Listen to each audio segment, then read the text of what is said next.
maxaa marka maxaa jira marka maanta waxaan rabaa ummadda Soomaaliyeed inaan u sheego la wadaago 4 sano ka hor meeshii aan uga tagnay ayay qadiyadda badda weli taagan tahay 4 sano ku dhawaad meeshii aan uga tagnay taagan tahay 3 jeer ayaa qadiyadda badda dib loo dhigay dawladdeenu mar walba waxay ku noo sheegtaa in ay diidaneed in dib loo dhigo laakiin wax cadeynaayo dawladdeenu in ay diidaneed marna dawladdu muxuu ahay shacabkana lama wadaagin golayaasha muxuu ahay inay la wadaagtay ay sida golaha wasiirada iyo golaha maxaan ku yiraahdaa baarlamaanka lama wadaagin laakiin afkana looga sheegaa leeyahay anagu waa diidaneed maxkamaduna xukun qaanuunka dugsan markii la qaadayna qodobo leeyahay loo cuskada markii sidaan oo kale dacwada dib loo dhigay xarjijab ay tahayna labada dhinaca inta la isugu yeero laga tixgeliyo ogolaanshahooda maxkamaddu markaas ay tixgelisahay dhinac ay u gaartaa in markii koowaadna codsiga Kenya la aqbalay maxkamaddu aqbasho markii labaadna codsiga Kenya aqbasho markii saddexaadna codsiga Kenya aqbasho waxaan islaam meeshaas warkaasi sax ma ahan qabaanay haddii uu sax yahayna dawladdu waxay ku dhiiranahay dadaalka ay ka gashay in shacabka la wadaagto u sheegto oo aan ahayn annaga saaraan niri aan ahayn marka taas waa midaas meesha kale ayadana ay muxuu ahay dhibaatada ka jirto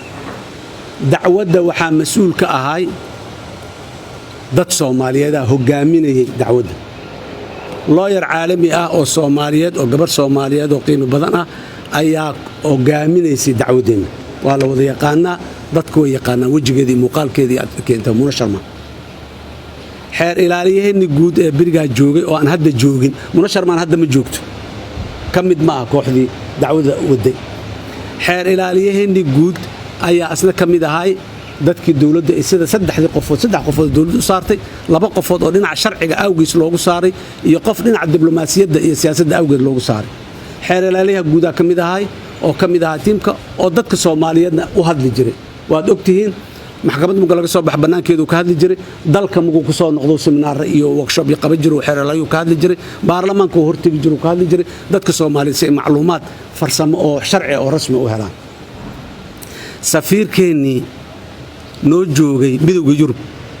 ayaa kamid ahaa 3 qofood oo dhinaca diblomaasiyadda iyo wakiilna ka isagoo qofka maxaan ku yiraahdaa kontaktiga safaaradda ila soo xiriiraysa 2 qofood ila soo xiriiraysa qof kamid ah 3 qofoodba maanta midna kama joogo dacwadii keeskii faraha ay ku hayeen kuma hayaan 3doodiba intaas waxa ka sii dar dawladdu nooma sheegin cidii lagu bedelay 3 qofood waa la bedeli karaa waa dhiman karaan ayaga muxuu ahay shaqada ka tagi karo khaladaada inta garaanaaba muxuu ahay shaqada laga eriyo wax kasta iman karo laakiin meeshii mas'uuliyadii yaa loo dhiibay ilaa maanta ma ogin looyaradii 4 gaalma isku hartay ajnabiga ahayd bisma gacanta ku hayso safaaraddeeni Brussels ani ilaa hadda ma ogiba in safiir loo magacaabay in kala yaa joogo warqad rasmi ah oo madaxweynuhu qorayna 3 qofoodba ay ku shaqo tageen shaqada ku hayeen xeer ilaaliyaheeni guud waa joogaa ma oga inuu dacwad badeed oo shaqo ku leeyahay booskiis waa bal jooga laakiin shaqo ma ku leeyahay war case dacwo markuu jiro waad ogtiin bulshada rayidka tagi jirtay saxaafadda Soomaalida dadka u socdaa tagi jiray baarlamaanka dadka socdaa jiro qurba joogta muxuu ahay dawladda Soomaaliya marti qaadi jirtay inay ka soo qayb galaan oo ay dhageystaan oo ay dadka Soomaaliyeed la wadaagaan wixii meesha ay ku soo arkeen war maanta yaa ka qayb galaya yaa ka warrama wanase waa marmar waxaan maqnaa ra'iisul wasaare ku xigeenka oo maxaan ku raadaya ka hadlay nin qiimo badan sharaf leh mas'uul ah Soomaaliyeed waay laakiin dacwadaani ra'iisul wasaare ku xigeen iska male wasiir male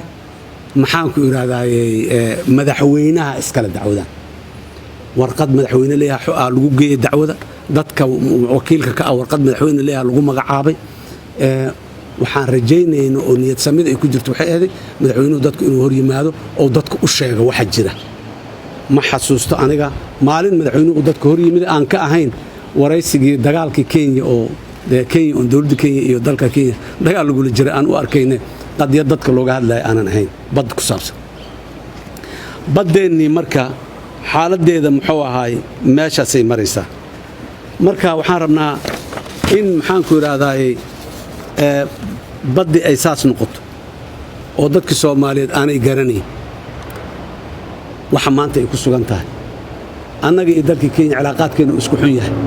sababta kaliya annaga Kenya cilaaqaadkeenu loo xumeeyo waxay tahay dadka Soomaaliyeed in laga leexiyo mashaakilaadka faraha badan ee dawladda haysto hoggaanka dalka iyo madaxda iyo xukuumadda kulli ay ku dhiiralaayeen dadku inay hor yimaadaan wax u sheegaan dalkan waa dal dhibaato duruufo gaar ah ku jiro dhibaatooyinku way dhacayaan way jiraan laakiin dadka in la hor yimaado loo sheego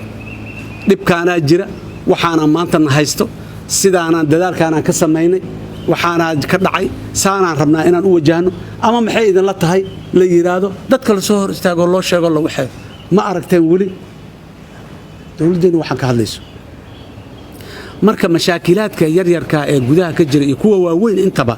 si looga leexiyo dadku aanay su'aal uga keenin cadow in loo abuuro xuduudan soo xirayna xuduudda Kenya maxaa laga soo xirayaa kumanaan ciidankeedii ahaba dalka gudihiisa joogay maxay tahay macnaha oo xigmadda ku jirta xuduudda in la soo xiro marka arintaasi ayadana marin habaabinay ahayd annaga iyo Kenya darisaanahay ma kala tagayno ma kala guurayno nagama guuri karaan kama guuri karo inaan dhaqanno waa ku qasbannahay laakiin si diblomaasiyad ku jirtaan u dhaqmaynaa diblomaasiyadeena haddii wada hadal iyo muxuu ahaa walaalo ay ku xalismi waydo meelihii loogu talago caalamka u tagayaan tagaynaa isnici mayno isdagaali mayno mana isku muxaynayno laakiin in la waxeeyo oo maalina la yiraahdo muxuu ahaay Jubbaland ay nagu haysataa Jubbaland dal Soomaaliyeed waay mushkiladda Jubbaland ka jirta mushkilad Soomaaliyeed waay dawladda Soomaaliyeed laga rabaa inay xaliso Kenya waxba ka gelin igadan waxba ka gelin meel kale waxba ka gelin haddaan kaalmo loo baadana kaalmeeyo waa la dhihi karaa oo inaga gasho laakiin ma arko aan una gasho waxaan kaloo rabaa dadka inaan u cadeeyo u sheego muddadii oo dhowrka sano ahayd oo dacwada annaga aan gacanta ku hayno wadnay maalin ka mid ah ninka hadda Jubbaland madaxweynaha ka ahaa jooga Axmed Madoobe maalin ka mid ah qadiyadda badda kama u hadlin maalin ka mid ah xataa inta noo yimid qadiyadda badda maasaan la yeelay maasaan la dhahayo weligiisna ma dhihin kama hadlin soo ma qaadin qadiyadaas qadiyad oo national inay tahay waa la wada ogaay reer Jubbaland waa ku qanacsanaayeen dadka dawladda Kenya waa ku qanacsaneed ma garanayo aniga hadda mana ogi meel ay Jubbaland xataa cadaadis ku saartay kula hadashay marka waxaan rabnaa wuxuu magacyada ay leeyihiin in loo bixiyo in 4 sano ka bacdi maanta la yiraahdo sanada dib loo dhigay dacwadii bila ma aha bari ma aha corona soo haray corona in oo iska noqdo muxuu ahaay wixii maxaa la dhihi jiray islaan saas ee aleela shabis ku waalata ma eed wixii la dhihi jiray raali iga aadan gabdhaha waxa waaye wax walba oo jira corona waa in la yiraahdo qofkii shil ku dhintay corona dilay kii maxaan ku iraahdaa wadnuhu istaaga corona dilay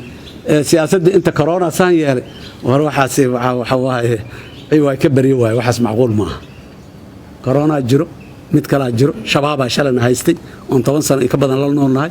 corona hana shalow yimid birina waa baxa corona maxaa ka qosay bilaa soo socdo muna la jooga ilaahina lama joojiyo bila iyo maxaan ku iraahdaa isbuuci sanada ilaahina lama joojiyo biro isbuuci hore isbuuc dambana uu dhamaa doona